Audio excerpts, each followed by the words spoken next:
What's up, everybody? Welcome to the King Closers Formula here on this special Tuesday at 2:22 p.m. I'm excited for today because we did a couple of these film review sessions in our Black Friday sale, and the feedback was, man, that was amazing. Really took a lot away from that because it's not so much about me dictating to you guys what to do, what not to do.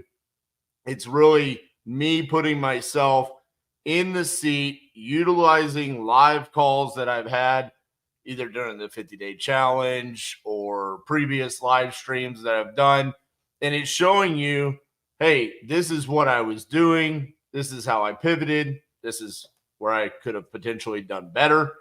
And this comes from literally me doing the YouTube channel and these live streams for years now. I found myself either while editing them or posting the videos or seeing like, okay, where maybe we can edit a part out. And then it was like, no, we're never going to do that. We should show everybody what we do.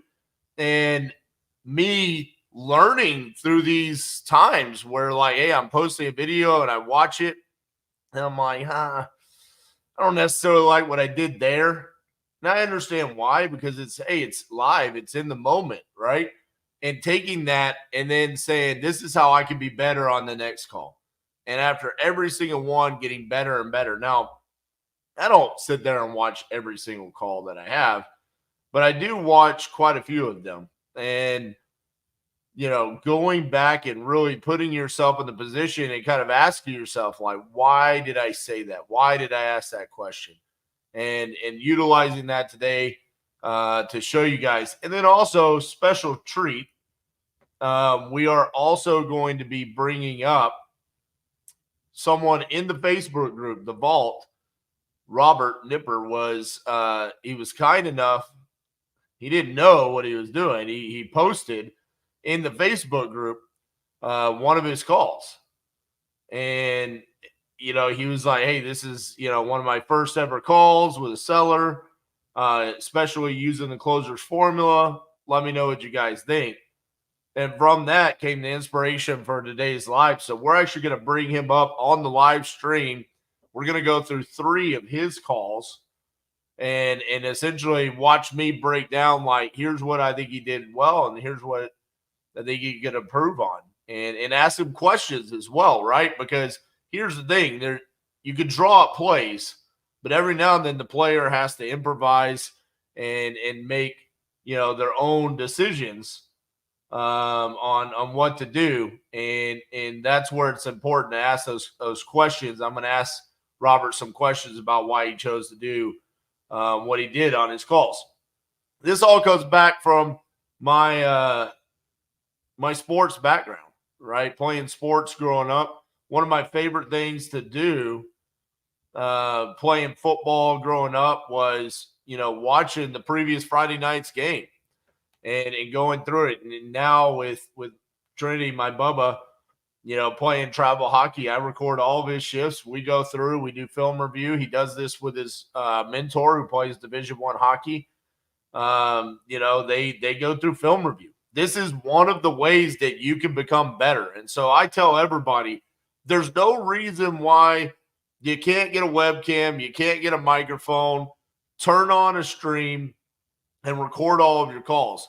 It's going to make for an opportunity for you to have content in the future. And content is so important, but also it's an opportunity for you to coach yourself and go back and listen. And someone told me back in 2015, they said, hey, RJ, man, you're already wholesaling quite a few properties. You should drop like a Google pin on a Google map for every property that you ever sell, buy, purchase, whatever. And so I did that starting in 2015. And the reason why I bring this up is because how amazing would it be if in 5, 6, 8, 9 years from now, you can go back and you can listen to calls that you had in 2023, 2024, and see how different your calls are in 2030. Just like now, I could go back and I can look at this map right here of all the properties that we've ever bought or sold. I can go back and I can tell you stories, right? Last week, someone asked me about our first ever wholesale deal that we did. It was this one, 2300 Sunset Lane. And I shared the story about how impactful that deal was for us and how it came about. So I think there's a benefit for you also recording these calls to use for your own training purposes, but then also for the memories of where you came from. And then you can also utilize this for training when you decide to work yourself out of the seat of acquisitions, right? Hey, here's me on the phone with a seller. Listen to how I navigate this conversation. Here's a closed deal. Here's a deal where I made an offer and the seller didn't like it. Have them go through that. Listen to how you navigate those situations. So excited for that. Excited to be able to go through this today. So from the looks of it, looks like we're going to have 2 calls of mine, 3 of Robert's. We're going to start off with one of my calls. And what I want you to, one thing that I want you to take away from this specific call, starting off with, is how much I embrace no during this call. I really am consistently trying to find a reason not to do this deal. Okay, so that's a huge takeaway from this. I want you to listen to how the underlying tone throughout the entire conversation is with me saying no. So, hello. Hi, is Deborah there? This is Deborah. Hey, Deborah, this is RJ Bates calling about your property on 64th Street. How you doing? I'm doing okay. You had entered this on my website saying that you're looking to sell that property. Is that correct? Yeah. Excellent. So right off the bat here, verify that I'm talking to the right person, right? The other thing is, and I don't really talk about this a lot because I think it's kind of overused, over talked about, but I'm mirroring her tonality and her pace. Right off the bat, just with the way that she answered the phone, answered probably the first question, I'm trying to mirror that tone, all right, and the pace in which she's speaking. And then also step 1, right, verifying that she wants to sell. Yes, she wants to sell. Now we're going to move into how much do you want to get for the property? How much are you looking to get for it? I'm asking $125K, but I can be flexible. So it is a mobile home. Does it also come with land? So right out of the gates, what am I doing here by this question, right? Because this steers off the path of the closer's formula. What I should have said there is, according to the formula, is tell me a little bit about what you got going on with the property, right? But what I steered off the path here is I'm already embracing no. I don't need her to tell me anything about the property. If it's a mobile home on rented land, that's an automatic no. There's nothing that we're going to do with the property. So I'm already embracing no this early on. Now I'm trying to find a reason to say no to her. So I'm asking her right out of the gates, does this come with land? Yes, it's on 1/3 of an acre. Okay. And it's private property. So there's no rent, no HOA, no age restrictions. Gotcha. You said 120? 125 is my asking price. 125. Okay. How old is the home? It's an 83 and it does need repairs.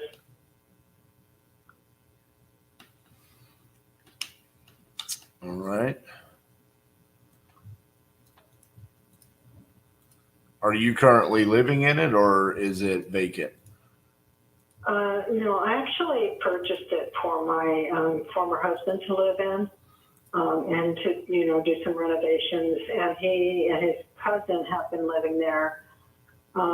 He passed away in April, so his cousin is there and actually have no longer need of it. So me asking that question on, hey, is this on rented land or does it come with land, threw me off my normal cadence. And this is one of the reasons why I picked this video here, because early on I start asking some questions here, like what's the age of the mobile home? Do you live there? What's the occupancy? Now the good news is that these questions did lead her to talking, because she's a little bit quiet. She really embraced the awkward silence there early on. But what I want you to take away from there is like, when you get out of that rhythm, right? Are you looking to sell? How much are you looking to get for it? Tell me a little bit about what you got going on. That's the machine, right? That's the normal cadence that we have. When I broke that, it kind of threw me out of my rhythm a little bit. And so I asked a couple of questions that I don't hate, but I definitely don't feel like it's opened up, because what I'm not able to find out is outside of the fact that she had a death with her, what she refers to as her former husband, is what is the motivation, right? I was lucky of what the motivation was, because she kind of came out with it. I feel like that was one of the benefits here. I got a little bit lucky on that one. Okay. I'm sorry to hear about his passing. Yeah, me too. Thank you.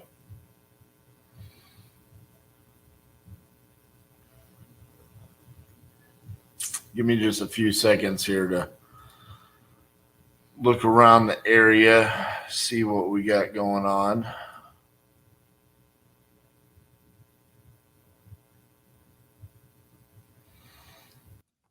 So as we can see, we're only a couple minutes in on this call. This seller is having no issues whatsoever with awkward silence. Normally, in this circumstance right here, that seller is going to open up and tell you a little bit more information. They're going to feel obligated to do that. They're going to want to take the opportunity to try to sell you on the property, right? And she's not really doing that yet. Okay. I think we'll eventually get her there. How did you come up with the number of 125? That's the first time I felt like I got myself back on rhythm. Okay. So when I threw myself off cadence, now I'm back on rhythm by asking that question. I love that question right there. How did you come up with the asking price of 125? Because now she is going to explain how she came up with that number and potentially try to sell us. We're going to be able to find out more about the pain and motivation side of things. Basically, I paid $75K, and I have done a lot of cleanup, replaced the water heater, replaced all the piping, the plumbing, put working appliances in, got the electricity turned on, got the water turned on, cleaned a bunch of garbage out of the property. And so, based on current values, I think that's a pretty fair price.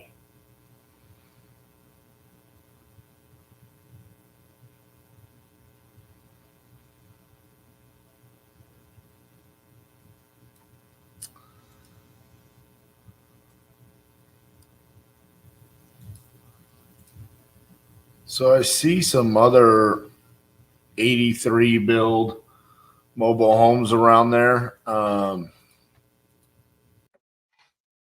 So we asked her, how did you come up with that price? She gives us our explanation. Now, what bucket do we have to put her in, right? And when I talk about the buckets, let's just reiterate what we mean by that. The bucket of the price is wrong and there's no motivation. That is where we embrace no and we move on from those calls. This bucket that she's fitting in right here is the price is wrong, but there's motivation. And then the ideal bucket of price is right and there's motivation. and then the extremely rare bucket of there's no motivation, but the price is right.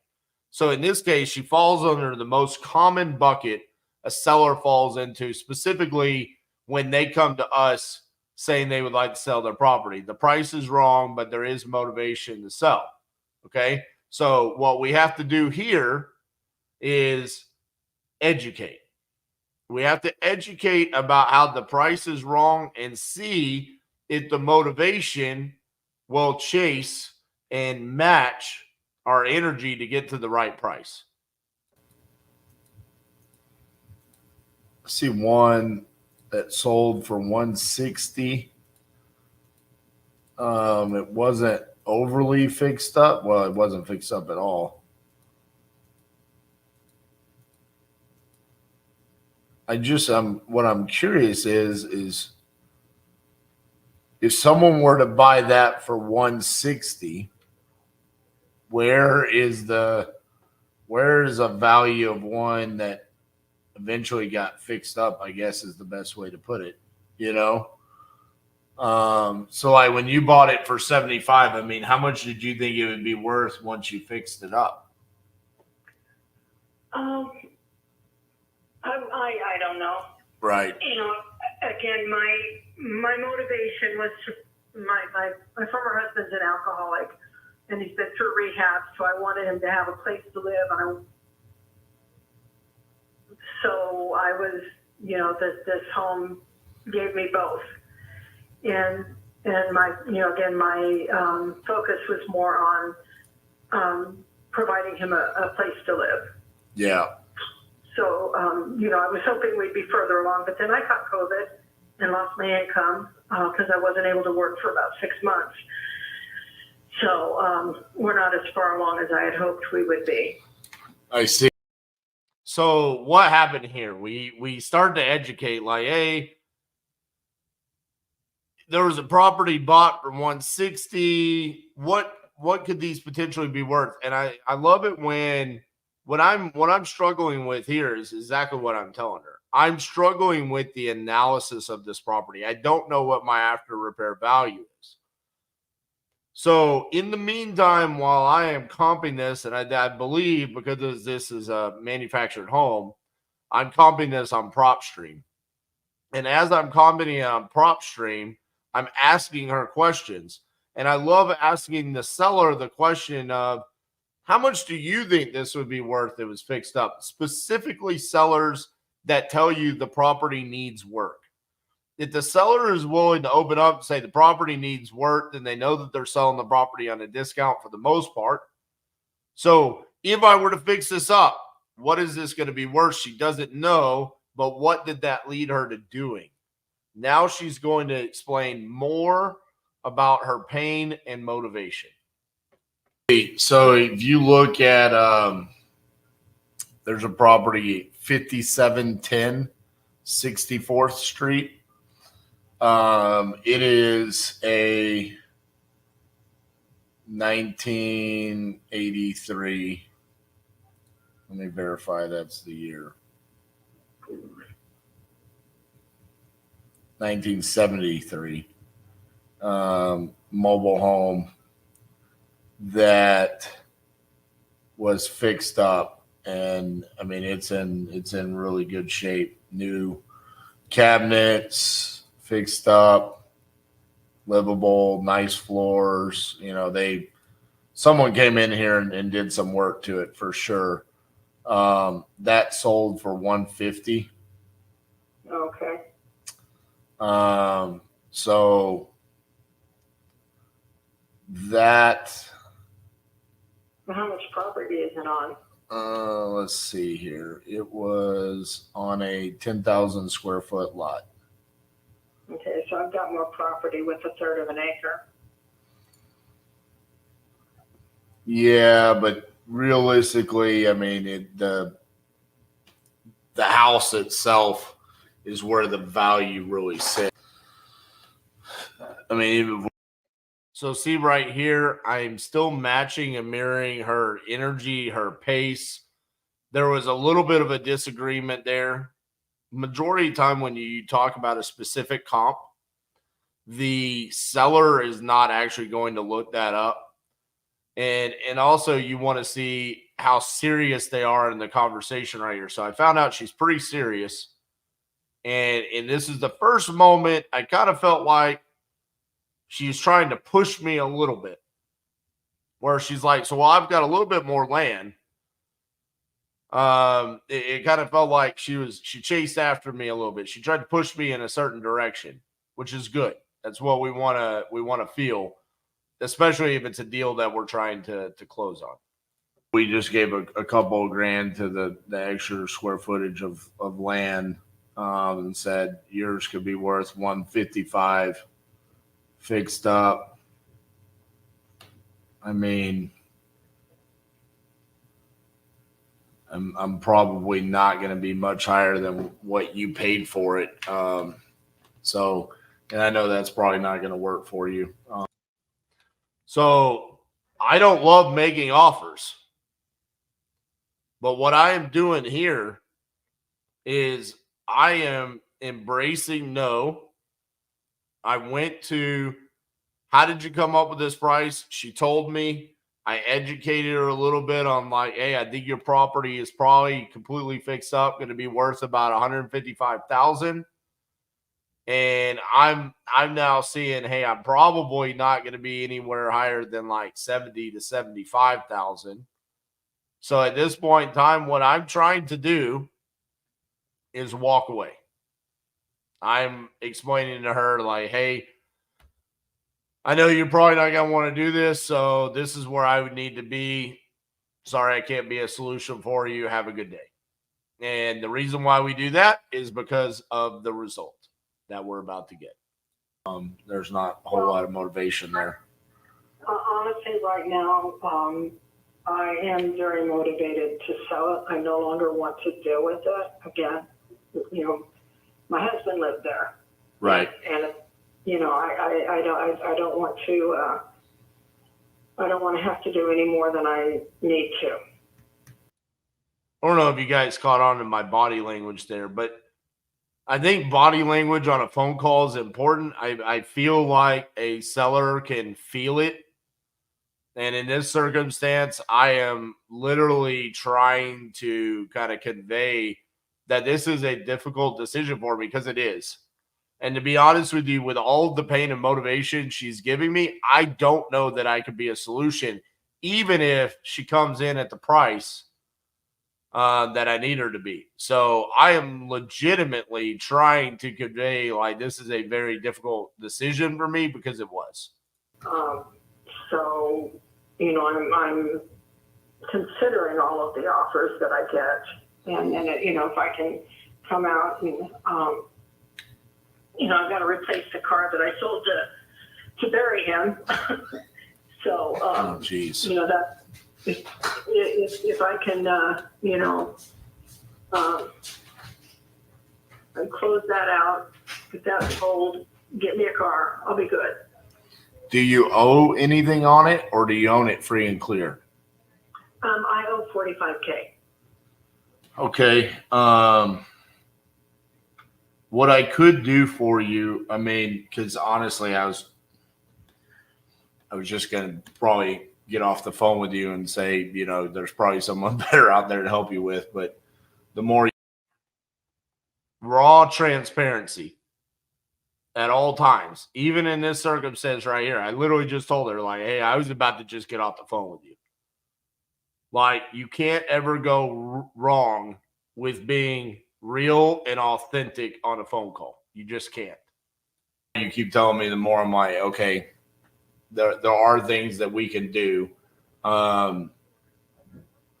It just kind of depends on, realistically, like you just said, you're motivated. You want to be done with this. So if that's the case, what we could do is, if I say this could be worth 155 fixed up, and then I say it probably needs, I don't know, let's just call it 30,000 to get fixed up to that level. What I could do is I could put this out in front of all of the investors that I know in the area. which I have a system in which I can identify the cash buyers in the area, and send it to them and see, and I could get offers to see what our offers could come back from all of the investors and kind of expedite the process for you there. But like I said, I think we're going to be more, you're probably going to end up somewhere in the range between $60,000 to $70,000 is what you're probably going to end up with. So if you're that motivated and you want me to try that, and I can come back and tell you like, okay, hey, I got an offer for this much. This is how much I want to make. So for example, say if we got an offer for $78,000, I would say, okay, buyer's going to pay $78,000. I'm going to make $8,000 and you take $70,000. If you want to do something like that, I can do it. It just depends on if you just want to be done and kind of let me go see what I can get somebody local to pay for it, then I can do that for you. Okay, so when I talk about reverse rapport, this is what I'm talking about right here. Okay. Building the rapport at the end of the conversation through credibility. That is exactly what I just did. I explained to her that, hey, I can wholesale the property. Basically, this is my solution. I have a tool that we can probably find an investor and I can wholesale this property. Based off the numbers, I'm thinking we're going to need to be somewhere between 60 to 70,000. And I'm building that rapport through the credibility that I could be a solution for her. Someone on here said, man, the pain in her voice, you could hear the tears. You're right. And this is going to be a common occurrence when you're talking to motivated sellers, that you're going to have to understand how to deal with these circumstances. And in this is why I think it's more important for me to build rapport this way than through empathy or trying to become her friend. I need to become her solution, not her friend.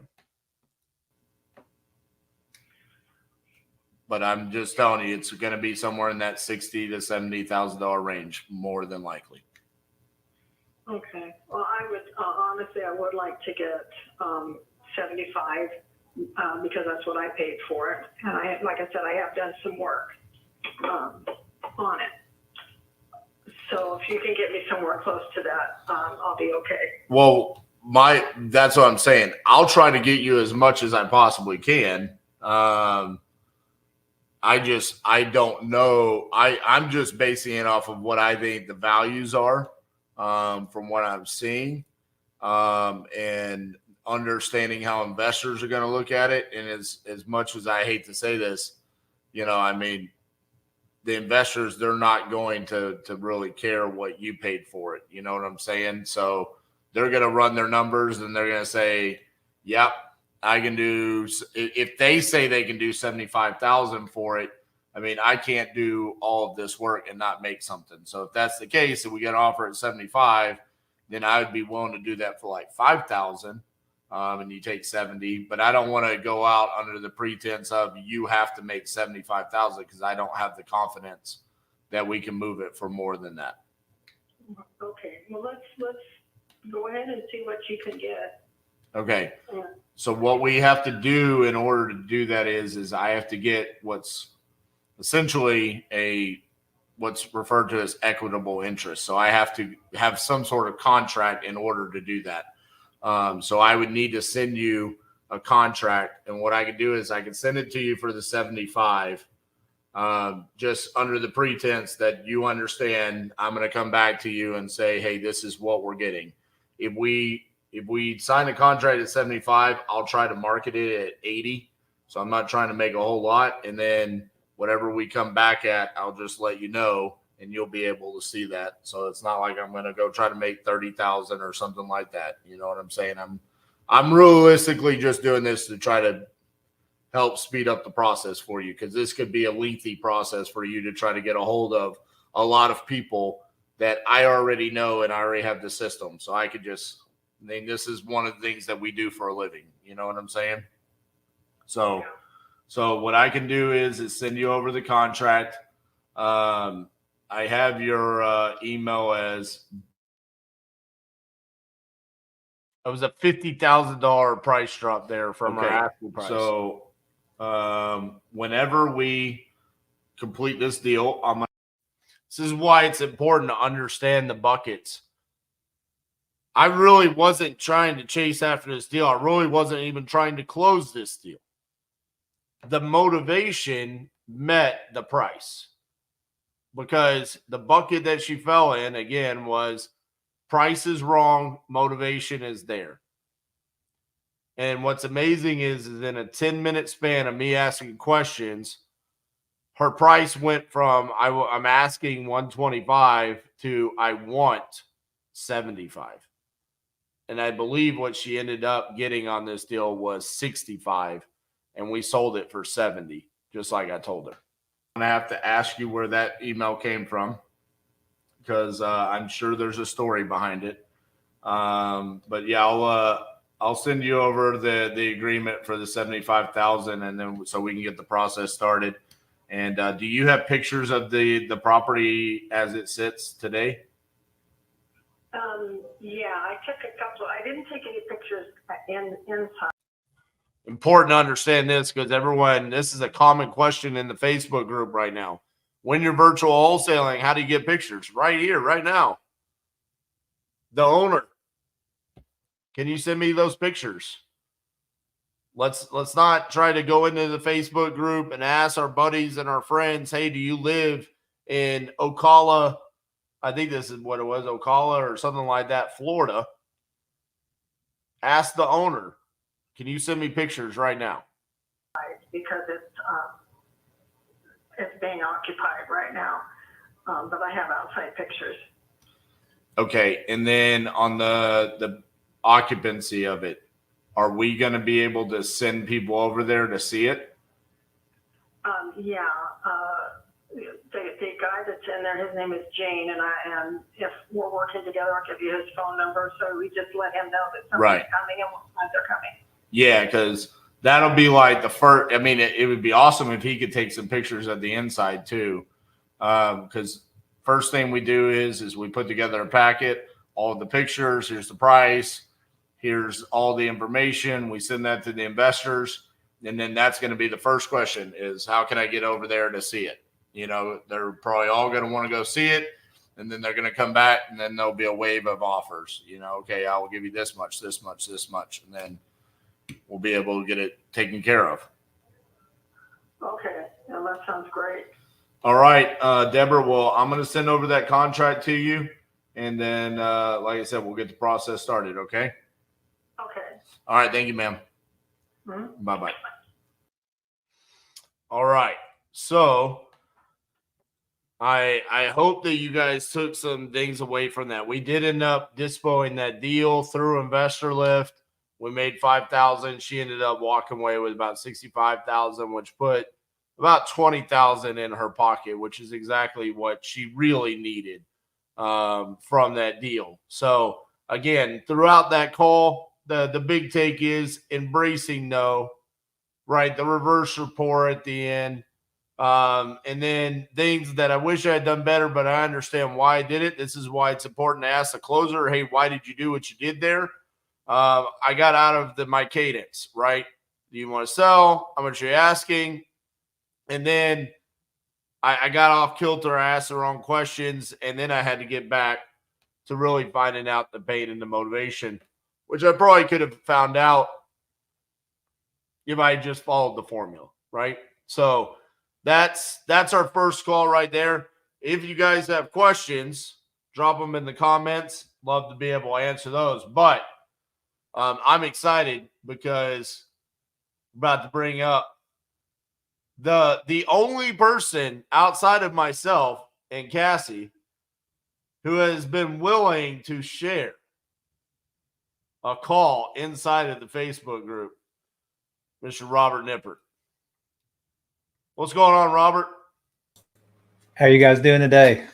Good, buddy. So, why? Well, I don't know how long Robert's going to last up here coming in with this OU hoodie. Hey, I told you it was coming.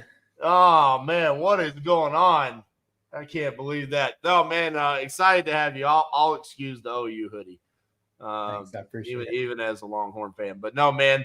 So I got to ask you, first and foremost, what made you post your calls inside of the Facebook group? Well, to be honest, I didn't start out wanting to post it. That's why I asked first if it was okay, because I know several other groups maybe charge for help Right. on call. So I think sharing an example of someone that's new. There's other people out there like me that are kind of reluctant to get on the call, get on the phone. So hey, I'll pull the Band-Aid off. It's a good way to force me out of my comfort zone. So Love it, man. If you don't mind me asking, how many calls have you placed prior to this one? Is this like one of many, or was this one of your first ever calls? Well, I can't say it was my first ever call. At the beginning of the year, I kind of started. I know calling sellers is my weak point. I've been doing some agent outreach. I've talked to agents. But that's a whole different conversation. Yeah. And so I cold called some lists earlier in the year. Then I had some family stuff. So now just getting back to it. But I knew, you got to kind of get something going. So this was my first, I guess you would say, call to a seller who had some sort of motivation and an inbound lead. So gotcha. All right. Well, let's get started on this. Let's go right. We're going to go with the first call you posted in the group. Hello. Okay. Hey, is this David? Yes. Hey, David, this is Robert Nipper. I was just calling about the property there at 153 Marshall there in Michigan. You had entered that address into my website, basically, Yep. I guess saying that you were wanting to sell that property. Yes. You still wanting to sell it then? Yeah, we are. All right. So pretty seamless through the formula, right? Talking to the right person. You still looking to sell that property. The only thing I'd say is avoid saying that property in Michigan, because it to me it stood out that you're definitely not in Michigan. And I know you're probably calling from an Oklahoma area code, and it's probably clear and obvious. Sure. But you don't want to make it sound like it's rare for you to buy houses in Michigan. You know what I'm saying? Okay. So just be conscious of like little things that like we subconsciously say. All right. Okay. How much you wanting to get for that? We're looking at around 80,000. 80,000. Okay. What about? Can you tell me something about the property or what's going on with it? Well, we've been working on remodeling since we got the place.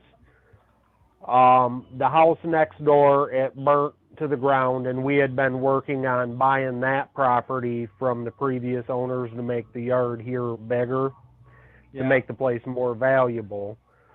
Well, the city swooped in and stole it right out from under us. The house burnt down over there, and I guess the lot, I had a realtor look at it, and they valued it at about $5,500 for the bare lot. And the city's trying to get us for $18,000 on it, and it's like, nah, you guys can just buy us out, because now we have the lot and then an open parking lot for the city on one side, and a gas station on the other side, and it's got a small backyard, so we're like, yeah, it's time to sell.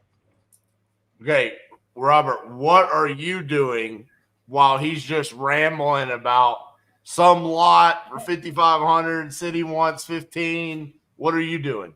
So after, of course, watching Cassie's course, and of course, I'm shaking the whole time. So I'm trying to write things down. I'm trying to listen to him. I've got prop stream and prop wire pulled up, kind of what I used to start comping.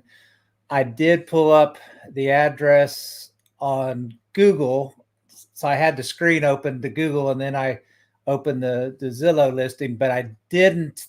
This is where my first mistake came in, is I didn't look at the Google street map view long enough. I looked at the house, but I didn't like spinning around, look at the street. It didn't register to me that he said he was next to a gas station. So that's what I was doing. Started to try to get some comps. And that's what made this difficult, because when I started looking at comps, there weren't any. Right.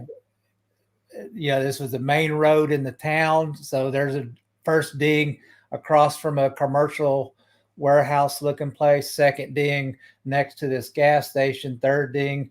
And so, and that was, of course, some of the stuff I saw after I had already talked to him. But yeah, I was kind of looking at comps, trying to find something close.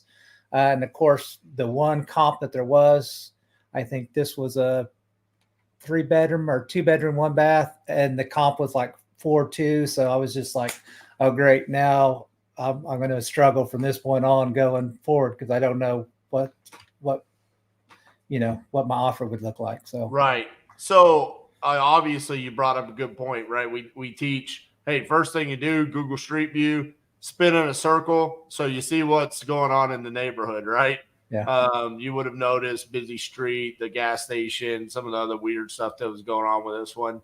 But going back to why we ask certain things, dude, you've gotten so much out of him, right? Yeah. You've gotten a price out of him, and then you just right out of the gates, I mean, he just started rambling, right? I mean, he's just telling you all kinds of information, and you've really only asked 2 questions so far.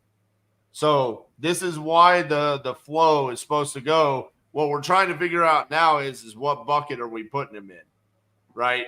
We know he has motivation, because he's telling you about the motivation right out of the gate. He didn't just hit you with, just trying to see how much my house is worth or something like that. I mean, he's telling you he's got motivation.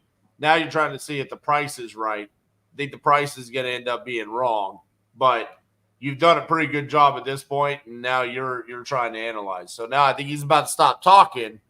So let's see how you do, because this is the moment where, like, now you have to step up based off of what he just said. You need to follow this up with an open-ended question. So let's see what you do here. Okay. What about any major? I see in your post or your forum, it's distress. It's got some issues with it, or what would? Well, it's got. All right, you got there. I mean, you stumbled and you bumbled your way through. Somehow you made it open-ended. Okay, wasn't smooth at all. It doesn't have to be, okay, but you got there. The old style sheetrock. Some of it's uneven. It's an old house and it's settled over the years. But we was slowly working on getting stuff tore out and replaced, and I'm just not gonna put more money into it when we're looking for something different. So I figured if we could sell this place, we could use that money as a down payment for another place. Okay, so do you guys have several properties that you're working on, or has this been the main one? Well, I have one place that I'm looking at, but I'd like to have cash in hand to make an offer. So the thing that I loved about that question is you didn't really ask anything specific, and that's like the key to this moment in the call, is to try to get them to talk more. So even sometimes, man, some of the best things you could do there is just start to ask a question and then kind of pause for a second, and then they'll interrupt you and like just start talking more, where it's almost like, I think I understood what you were saying. So you're looking to sell this so you can get some more money. And then they're like, yeah, I want to have the money in hand so I can make that offer, something to just get them to really tell you what the motivation is moving forward. So I really liked everything you've done. I really do. I'm enjoying this, but the bar is not much longer. So I don't know what happens here. I think I know what's going to happen, but We don't have much longer in this call, so I'm curious to see what happens. Sure, I got you. Well, I'm just looking at the property itself. You should have taken like 10 more seconds before you said that. He's done such a good job of talking. Let him keep talking. Like you paused, but this is the part where I talk about the art of how to shut up, right? You got to just, you're looking at the comps. Look at the comps. Like, you don't need to tell him yet. So buy yourself a little bit more time with silence there, okay? Okay. What about it? I got it listed, I see, for 4-bed, 2-bath. Oh, shit. Yep, it's a 4-bed, 2-bath, has a attached garage. Why'd you ask that? Just because I was scared of the silence, I guess. I mean, I don't know if it was because I'd have to pull it up and look at the property, maybe on PropStream or something. It was listed different, and I'm just trying to confirm what I was looking at, and then also looking at the other comp, trying to figure out what other comp I should be comparing it to. It's okay to ask that if you have conflicting information, but I think you should always say that.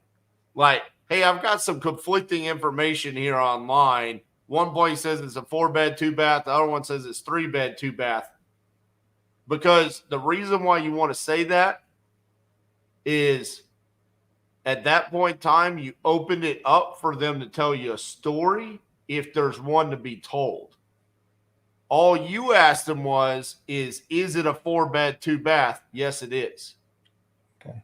If you say, I've got conflicting information, I see 4-bed, 2-bath, and I see 3-bed, 2-bath, he'll say, yeah, the reason why is because a couple of years ago I added on and I added a bedroom. Okay, so now we have a talking point. Did you permit that? How much square footage did that add? Like, you see the difference on how you ask a question can get different results out of the seller? Sure. And that'll help if comps don't line up or I have to do something with the price later. And it gets them to talk more, which gets you more time to comp. Okay. What about HVAC? It don't have AC. Okay.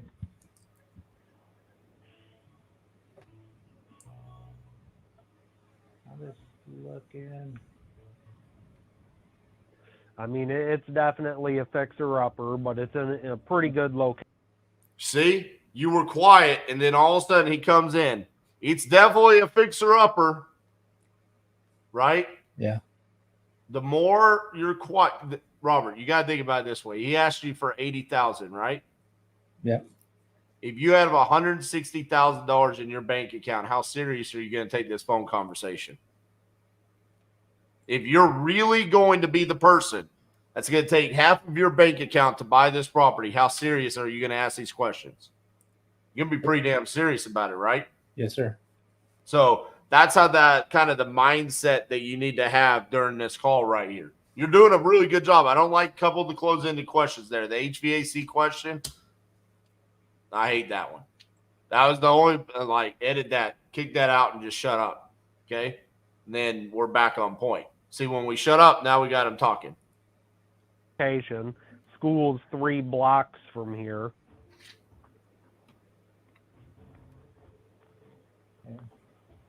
Well, I'll tell you what, is this a good number to call you back, or how late would someone be able to call you there?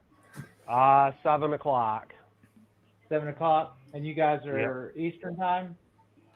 Yeah.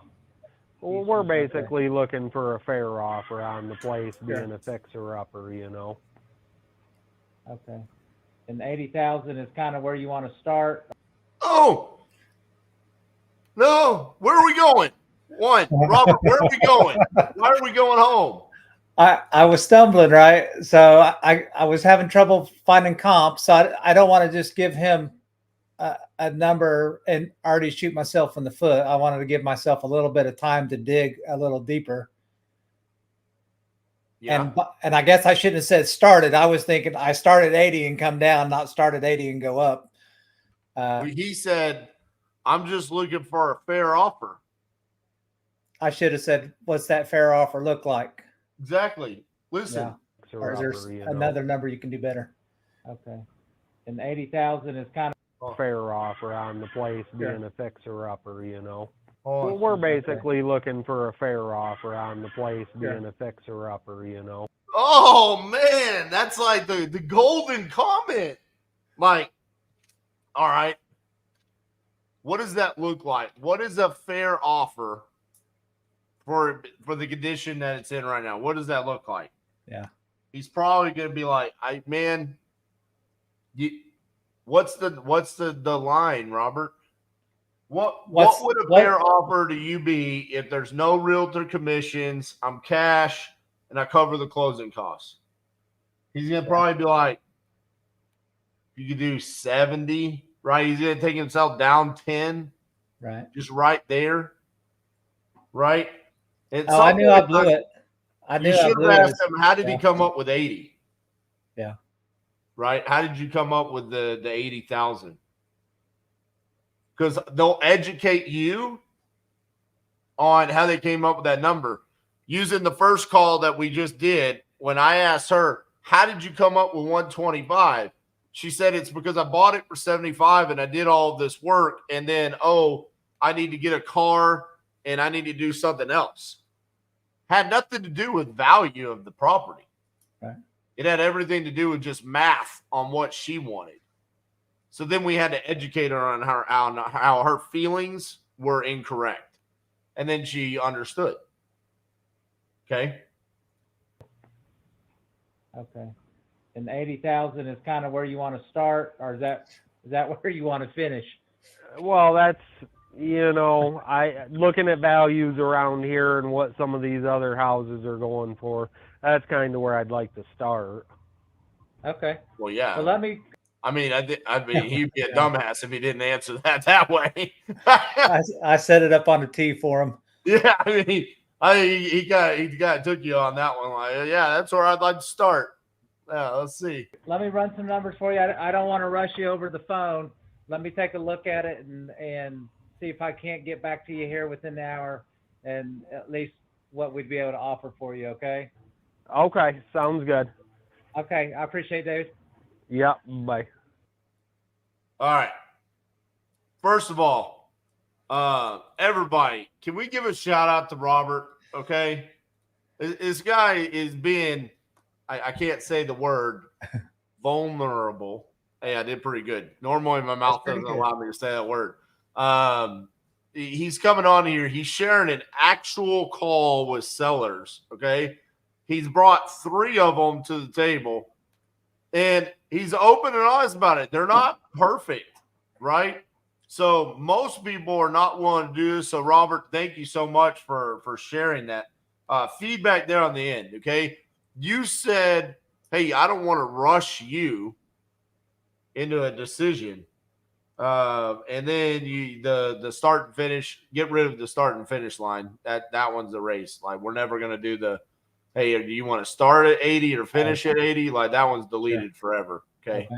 And then also there at the end, when you say, I'm not trying to rush you, well, it's more like you're not trying to rush because you were the one removing the conversation from happening there. Okay.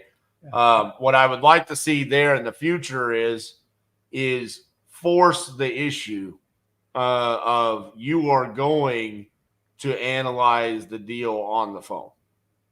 Okay. Like you're going to do it. Like you have to get better at that. Okay. It's okay to make them. This is a big transaction for them. Okay. So it's okay if you make them sit there for 15 minutes. It's okay if they sit there for an hour and a half. Like, I have a couple of calls. I'm sure you might have seen them on my YouTube channel. One's an hour and 49 minutes. Yeah, that lady wouldn't stop talking. Exactly. So it's okay. That's part of the life here, the part of what we do. So now we've got the follow-up call to that one. So let's see how this one goes. Hello? Hey, David, this is Robert calling you back. Yes. Hey, I just was looking at this. You know, I don't know that we're probably going to be able to be the buyer for you. I just the issue I see is it doesn't look like in this area that we've got a lot of other properties that have sold for really anything really outside of like 100, and the average looks like 122.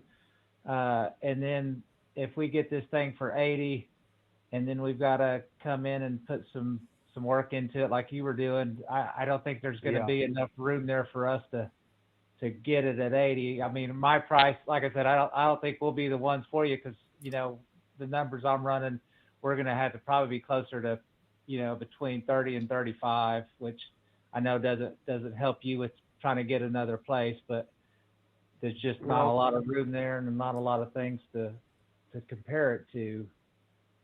I mean, that would put a dent in the other place, and it's still more than what I got invested here.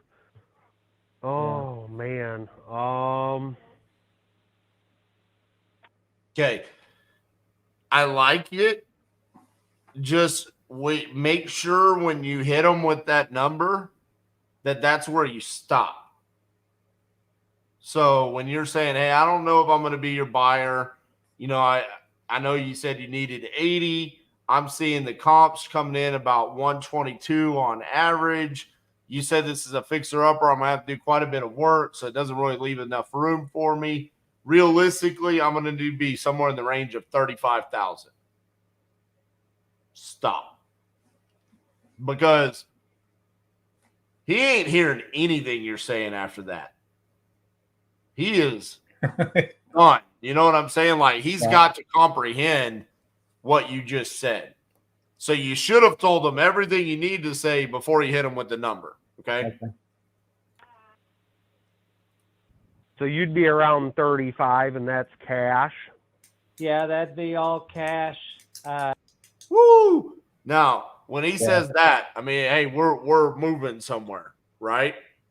But this is a conversation that we could have had on the first call. This could have all been one conversation. You see what I'm saying? Yeah. Of course, you know, that price contingent on, you know, getting somebody out there to walk the property and make sure there's no hidden uh-ohs that we're not looking at. But, you know, we usually try to do like a 10-day inspection period.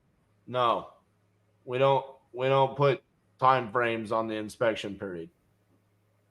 We're going to come out. We're going to do a walkthrough, verify the condition, make sure it's everything that we talked about, and then we'll be able to let you know if we're good to move forward at the 35 or if we need to do an adjustment.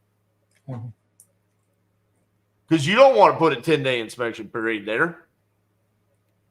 Where was this? Where was this deal at? Michigan. Michigan. So who are you going to get to go walk it?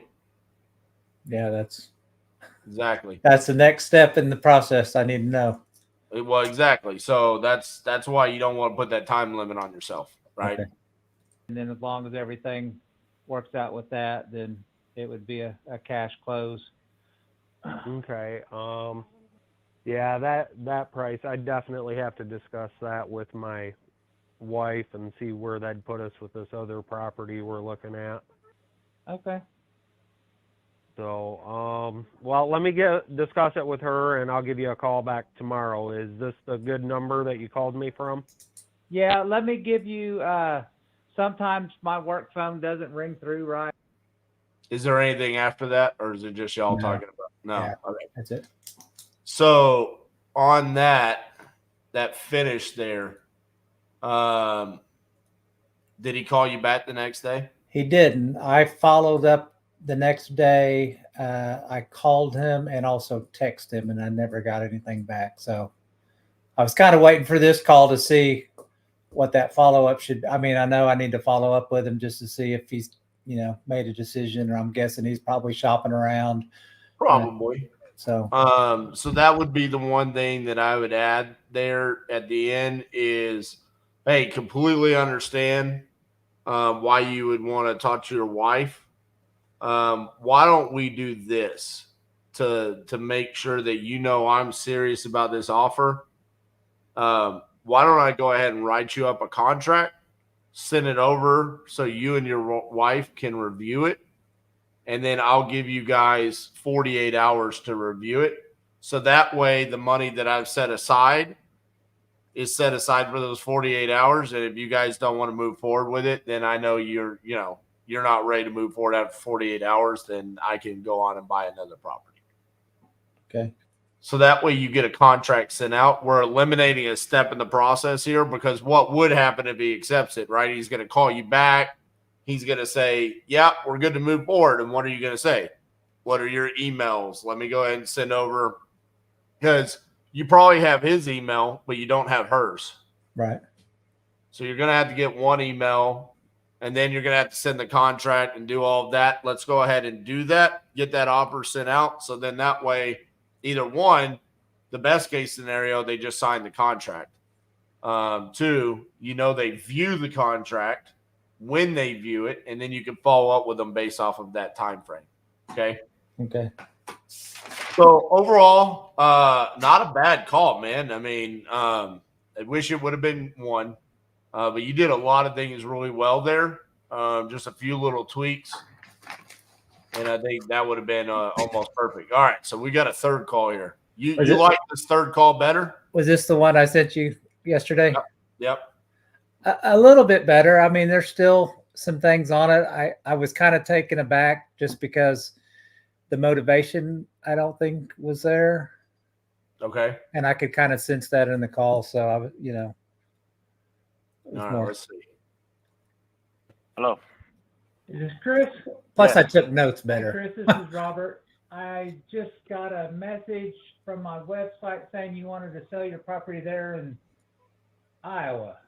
I'm just preliminarily wondering how the system works. Oh, awesome. Love it when they say that. So right here, you should educate them on exactly how the system works. Your screen froze on me there, Robert. Yeah, I saw that. So, right here would be we're going to have a conversation about the property. I'm going to, hopefully we can come to an agreement on price. If we do, we send you a contract, then we come out, we walk through the property. And if it's everything that we think, then we, close at a title company, probably within the month or on your time frame. See what works for you. So let's see how you kind of navigate this, because this is a kind of a unique situation here. I'm trying to fix my camera. Well, let me pull your address up here, just kind of look and see what we got. It says here that you're looking to get at least 80,000 maybe? Yep. Okay, can you tell me what's going on with the property? I see you put in here that inheritance, so that usually means something bad happened on the front end of that. Well, no, my dad's 90. He still lives in it. Oh, okay. But I'm just like I said, he's not moving out yet, but Sure. just making a plan. Sure. There's About the property, kind of what, any two bedroom house. It's got a basement. It's got some water leakage in the basement. The shingles on the roof need replaced. The gutters are bad. Carpet bad, needs replaced. Things like that. But it's just an old house. That hasn't been updated. But If I had to anticipate, this is probably going to be the personality that's going to be the most difficult for you. Do you feel like this personality was difficult for you to deal with? Not personality, just it's so for me, since I'm new, right? You're trying to get to those motivated sellers. That's the point of calling them, right? And so I guess you would say difficult, just because I already know from the initial conversation that it to me, it sounds more like he's just getting an idea of, a house appraisal, basically trying to see in the future what his house might be worth, and he's just shopping around. So for me, like you were saying, I'm already shopping for that no, because it seems like he's not that motivated. He's just kind of, checking prices. So why didn't you ask him that? ask him that specifically if he was shopping prices. Yeah, like, all right. I mean, you said you wrote on my form you want 80,000. If I said I would give you 80,000, I mean, are you ready to move forward, or is this just you want to see how much the house is worth in case if something were to happen? Okay. Just kind of fill it out and see what's going on with their mindset, because to be honest with you, there's a lot of motivated sellers that start off this way that they're not going to come out with the motivation right out of the gates, because they don't know if you're a candidate to be the solution or not. So they're going to try to feel you out first. So you just got to hit them blunt force with it. Like, so is this just to get an idea of what the house is worth? Or, I mean, if I gave you what you wanted for it, would you sell today? Kind of just see what he says. Okay. As far as air conditioning, heating, appliances, dirty, but just everything works. Just run down. Hasn't been upkept real nice. Okay. What? Bad. House has got a basement. It's got some water leakage in the basement. There's About the property? Of making a plan. Sure. There's about the property, kind of what any two bedroom house. It's got a basement. It's got some water leakage in the basement. So Daniel brings a good point here. He said he was about to open up about the situation before he asked about the property. And I do agree right here at this moment, right here. I don't know why you talked. Making a plan. Sure. There's about the property. See how you interrupted him there? Yeah. Like he's kind of standoffish by nature. And then whatever we can get out of him, we want to get out of him, and then we want to be strategic about what questions we ask. So in a circumstance like this, you want to make sure that there's a period at the end of his sentences, pause, make sure he's done, and then you ask. Because whatever you're getting out of him, it's going to be few and far between, probably. So we want to make sure we're getting whatever we can out of him. Kind of what any two bedroom house. It's got a basement. It's got some water leakage in the basement. The shingles on the roof need replaced. The gutters are bad.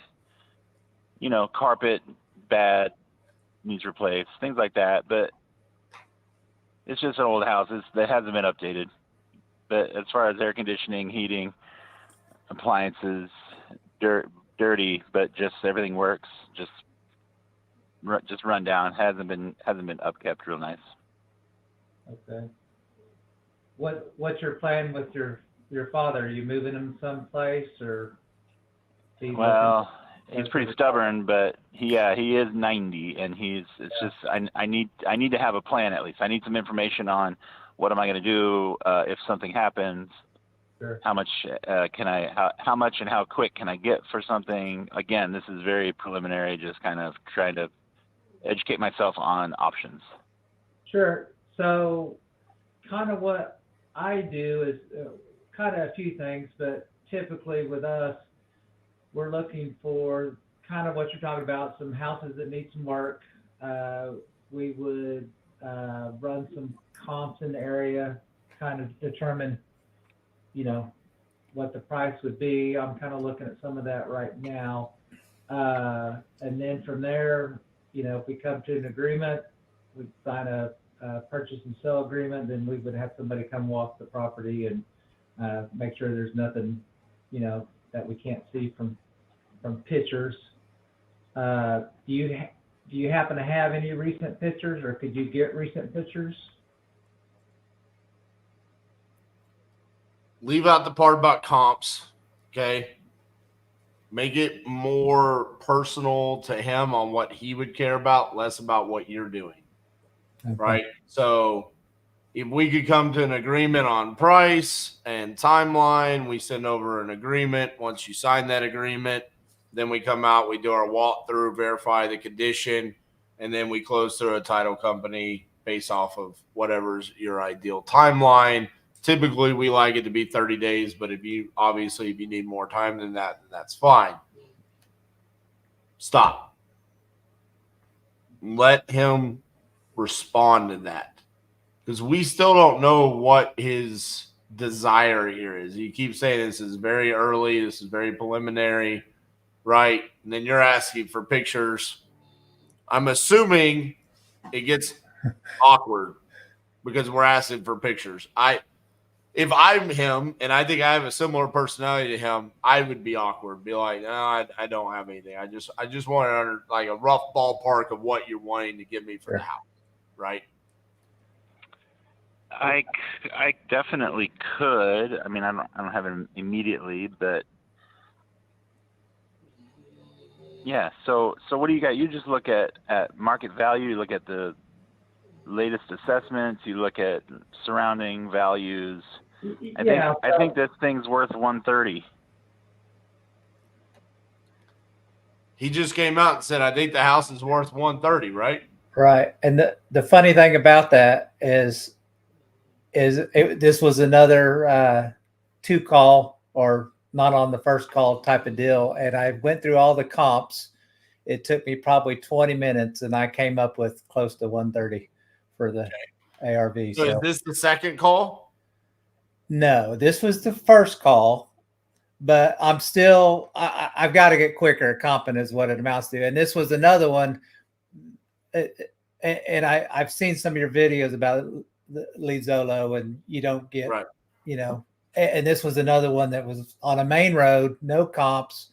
So it wasn't just, hey, I could come up with a number really quick. I really kind of, that's bottom line. I got to get faster and quicker and also pause longer so I can do that. But okay, but if he tells you 130, you could start reverse engineering from 130 using the profit calculator.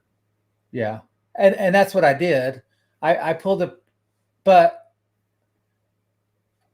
so in hindsight, yeah, I just, the ARV and the repairs are always the non things that, right? I picked comps based upon, I had to do subtract main road. He had less bedrooms than another comp, those type of things. And then the repairs I put between a simple rehab and a moderate rehab because. How many square feet is the house? I'm sorry? How many square feet is the house? What did my notes say? I have to look it up. I mean, like 1660, I think.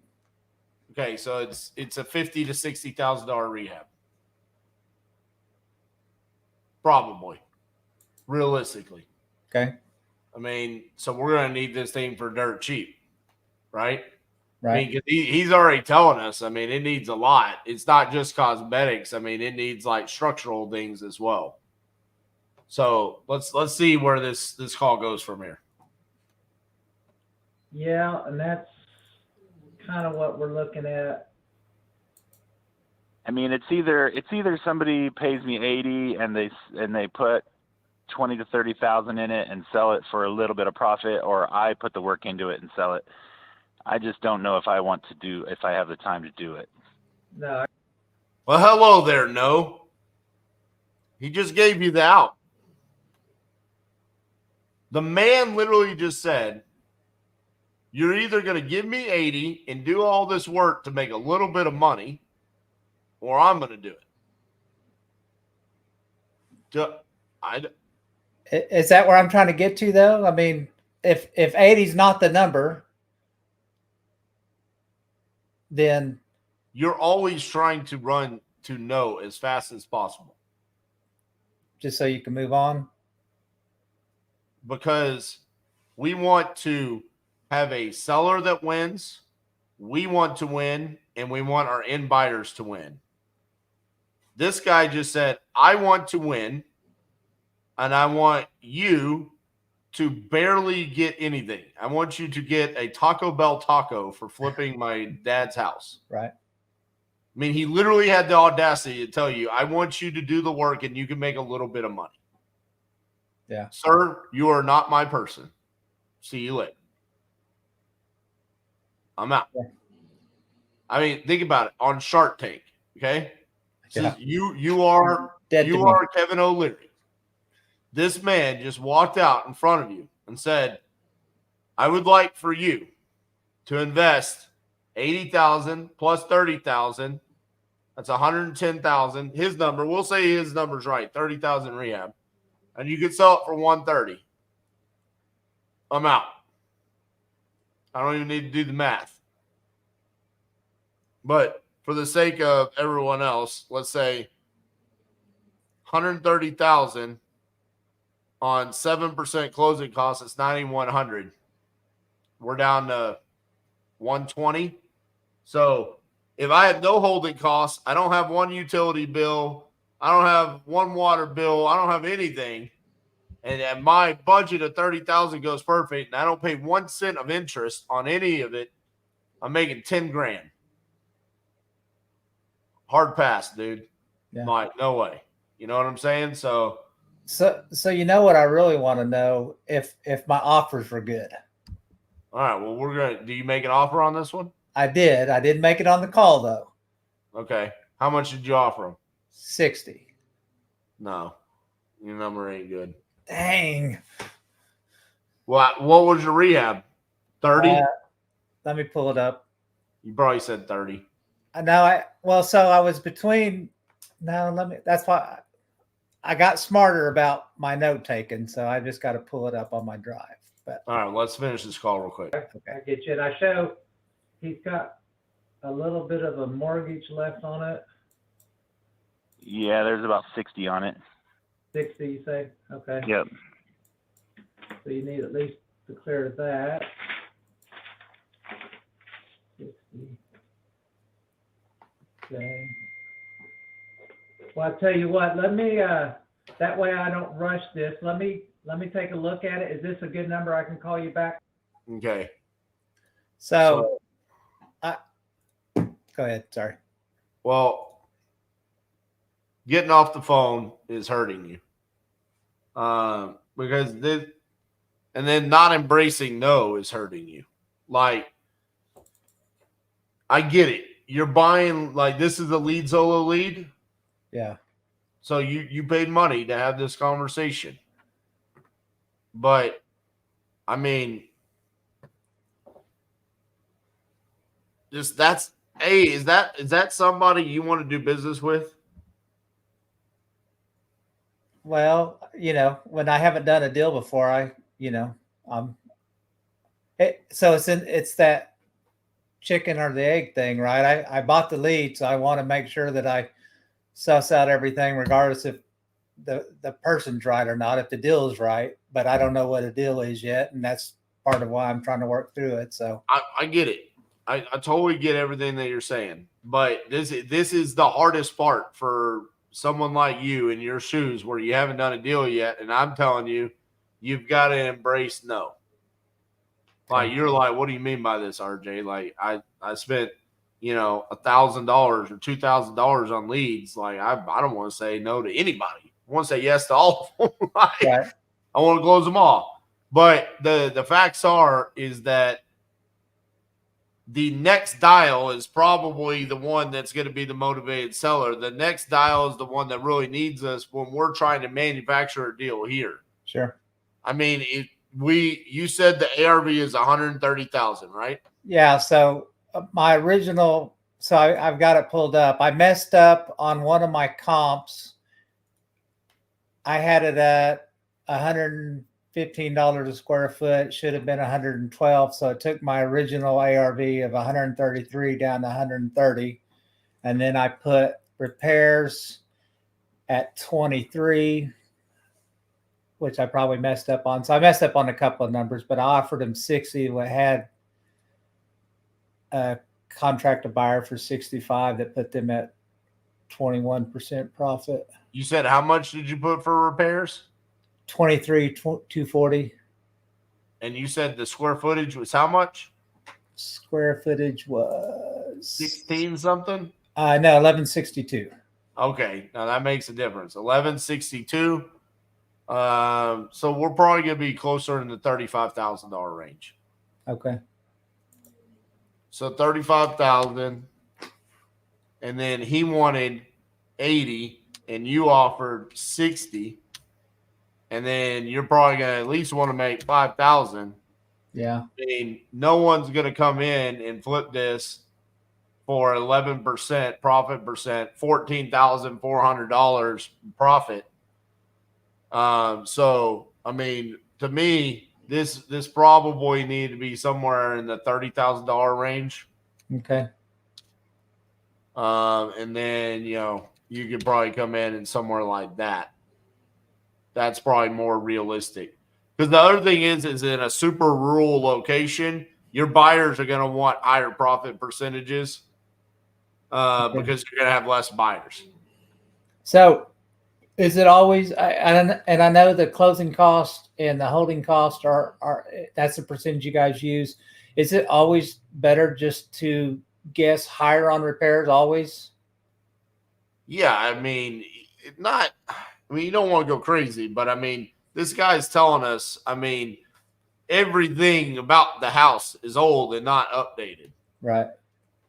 So the reality of it is I mean, you could just start doing some simple math on how much price per square foot of flooring, how much are kitchen cabinets, how much are tile. I mean, it's not going to work.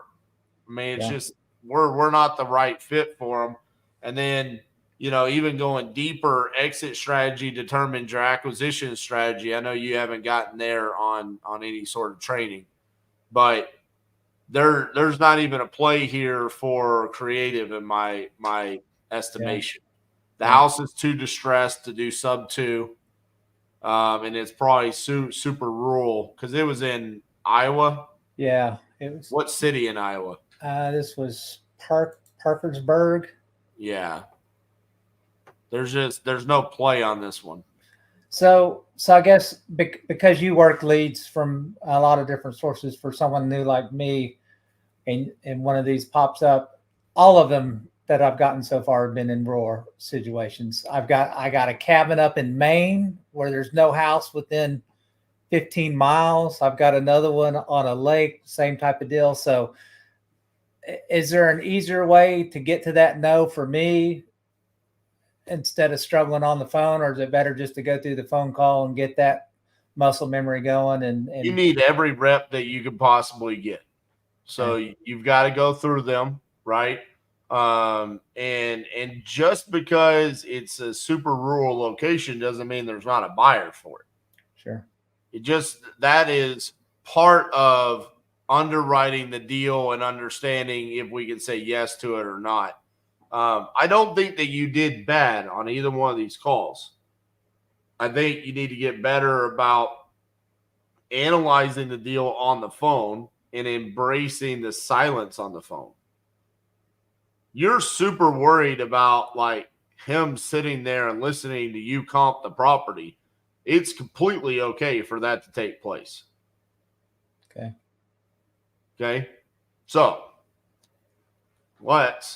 you want to hang out for a little bit longer? Sure. I can. All right. Can you though? Your time's valuable. Well, we got one more call we got to go through. Uh-oh. So now you get to listen to me. This is going to be the one. This guy has actually called me back. But I was on the phone closing a deal. Hello? Hey, is Michael there? Yes, this is him. Hey, Michael, this is RJ Bates calling about your property on Franklin Street. How are you doing? Good, how are you? Good. Hey, you had entered it on my website saying that you were looking to sell that property. Are you still looking to sell? Yeah, I am. Awesome. How much are you looking to get for the property? I'd like to get 20, maybe 25 for it. I'd like to get Okay, 20 and 25, right? So real quick, we're 44 seconds. I'm going to move that. And we are going to go back to you. Hello? Hey, David, this is Robert calling you back. Yes. Hey, I just was looking at this. You know, I don't know that we're probably going to be able to. Oh, that's the wrong one. Hold on. We got to get to the good one. This one. Hello? Hey, is this David? Yes. Hey, David, this is Robert Nipper. I was just calling about the property there at 153 Marshall there in Michigan. You had entered that address into my website. Basically, Yep. I guess saying that you were wanting to sell that property. Yes. You still wanting to sell it then? Yeah, we are. Okay. How much you wanting to get for that? We're looking at around 80,000. Okay. So little bit of like nitpick. Okay. I'm nitpicking here on you. Sure. I want you to get that opening down to where it's like second nature, where like you say it like, hey, Robert, saw that you had entered 123 Main Street on my website saying you're looking to sell. You still looking to sell that property? Like, just there's no stumbles or bumbles there, because this is the part of the closure formula where I talk about like becoming a machine, where like all of that right there is so second nature that you don't have to think about it, because there's so much that you have to do right here on the analysis side. Right? You're taking that, you're dropping it into Google Street, you're doing your spin around, you're dropping it in the prop stream, you're starting to comp, everything like that while you're taking notes. Right? So the words coming out, like, dude, just like repeat them to yourself. Do you listen to my podcast? It just depends. Sometimes. Did you listen to the interview with Chris Noggle that came out last Wednesday? Oh yeah, the infinite banking. Yeah. So you know the intro where I did the let's get ready to rumble? Yeah, You know how many times I did that in the car? probably a million. 8 minutes worth on the way here. Just over and over and over and over again. And I was so nervous right before I hit play. Why? Because it was out of my comfort zone. But I will never be nervous to call a seller because it's so second nature. So you've got to get to that point where you're not even thinking about what you're saying there. It's just rolling off your tongue. Because I can feel a little bit of like you're thinking in it. So just that's my little bit of nitpicking. I'm not sure if I can. All right. What's going on with the property? Well, it's an 1878 Victorian in downtown Reedsville, North Carolina. And it had some roof damage from a fire that happened up in the upstairs room, so it burned up one of the upstairs bedrooms. Okay. And so it'll have to have a new roof. Gotcha. What about the The downstairs is good. The upstairs, all the plaster and all, was already ripped all that out of it. The framing and all is good, except for the side wall where the fire happened. Gotcha. Did you have insurance on it or no? No, I bought it like that. It was bumped when I bought it. Oh, okay. Have you had any estimates on how much it would cost to repair it? For the roof, the last one I had was like $21,000, but that was going back with a solid metal roof like it had. Gotcha. Because it was being an older house, the way they done the roofs back then, they don't do them that way now because, they don't have, there's no plywood up there. It's just raft boards basically across the main rafters, and then the roof is nailed to that. Gotcha. And the address is 109 South Franklin, right? Hey, so the reason why I was asking questions about the roof and the insurance and all of this is because I wasn't able to find the address. the address that he gave me wouldn't pull up on PropStream, Privy, Batch, Google Street, anything. And the reason why is for whatever reason, his property ended up sitting on 2 lots. So it was like 109 and 107.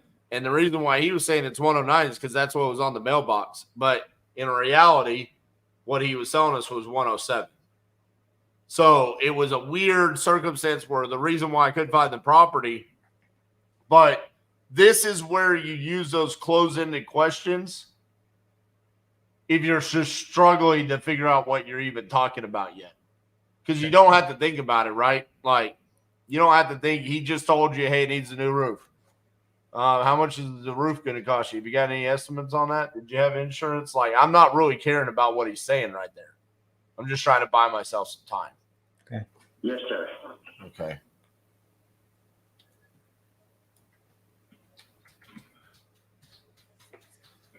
Give me a Like I sec. said, the downstairs is good. You know, there wasn't any other than just little smoke damage downstairs. But no issue with any of that. Just the one rear room would burn up some.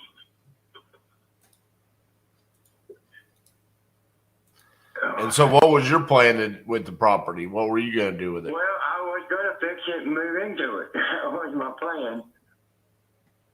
And I got a great deal on it, but after seeing how much the roof Right here. Watch this, Robert. move into it. That was my plan. This little moment of silence. And I got a great deal on it, but after seeing how much I didn't see those moments of silence enough from you. You had a couple, specifically on the first call. And I almost think it was because you were struggling with the analysis. But there should be more, like specifically on the third call, you really lacked in those moments. We're like, allow the silence to be there so they can pause. And remember, this is like maybe one of 3 or 4 times in a seller's lifetime that they're going to be doing a real estate transaction. So they're not always going to know everything that they're supposed to say. So they might need the time to think about it to then remember to tell you something. Okay? Okay. the roof was and everything else, I don't know that I can do that. Gotcha. What is that across the street from it? Is that a school? That's a school. That's a Christian school kind of thing. Yes, like a church school. Let's see. How much land comes with it? It's one city lot. I think it's 100 deep by like 70. And there's 2 empty lots on either side of it. There's grassy lots on either side where the houses aren't there anymore. Right. But they aren't part of it. So for everyone that's wondering what's happening right now, I never got this property to pull up on any comping software. So what I am doing is I am comping this on nothing more than Google Street and Zillow. So right now I'm on the Google Street view and I'm doing hey, what's that across the street? That's a Christian school. Okay. I'm making sure what's going on. And then I'm going to go back to Zillow and essentially I am comping it through the city because I can't get the address to pull up because I don't technically have the right address. So what I do is I literally Googled the city, Reedsville, North Carolina, or Zillow, search Reedsville, North Carolina, and it took me to the entire city. And then I found the street on the map and zoomed into it. I do all of this while having this conversation. So this is why I'm such a stickler on like we don't really need to worry about like what we're saying. It's more about what we're doing. Like this is more important because right now, what has he told us? Like what bucket does he fit in? Robert, what bucket do you think he's in? He wants 25,000 and then you've heard his motivation. What bucket does he fit in? The bucket we want him in, right? Motivated and gave you a price, and price probably sounds pretty damn good, right? 25,000. Yeah. I mean, at this point, we got to see, do I have 6-figure comps? Because if I have 6-figure comps, then I'm probably golden. You following what I'm saying there? Yeah. Like, can I find something in Reedsville, North Carolina, within a half-mile radius with the same square foot that's starting with a 1? So that's funny about this call is the a call that I didn't send you. I got a BFE in Kansas, $6,000 price point on a house with no comps. What city? See, again, this is where you got to go. Yeah, find. the city's like 1,200 people. I would call it a town. Well, again, that doesn't mean that there's not buyers there. Sure.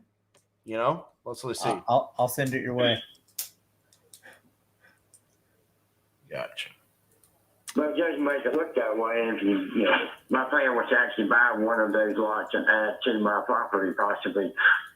Right.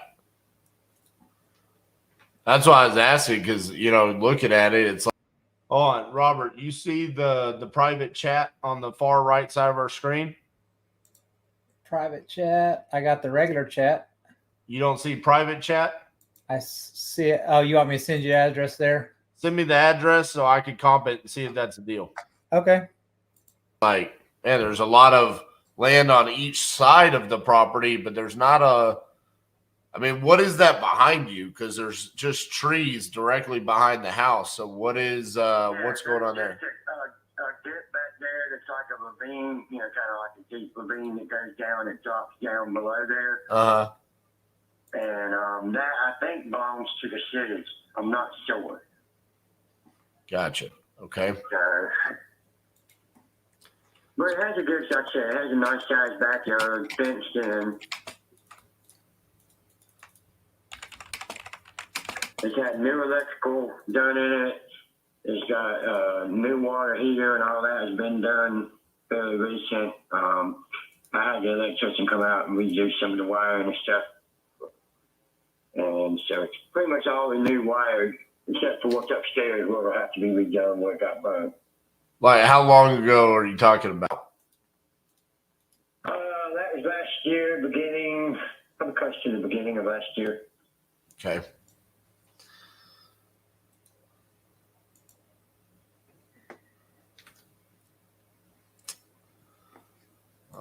Give me just a second, man. I'm trying to find information and see what I can do here. It's like pulling teeth. Yeah, I can understand that. So again, this is where that authenticity, especially with someone like this seller right here, his personality, his tonality, like he's going to appreciate you saying something like that where it's like, man, I'm trying to figure out information on this property, but I'm just struggling right now. He's going to buy into that and be like, yeah, I feel you there, man. There ain't much happening out here in Reedsville, So it's 2,200 square feet. What about like kitchens and bathrooms? All that's is it down to the studs? I'm sorry, I couldn't hear quite all that. Like the kitchens and bathrooms and stuff. Is that down to the studs and that needs to be redone? No. The upstairs bathroom is actually tiled and it's in decent shape. It needs a new toilet and stuff like that, I think. But as far as the upstairs bathroom, it's fine. The downstairs bathroom has been completely redone.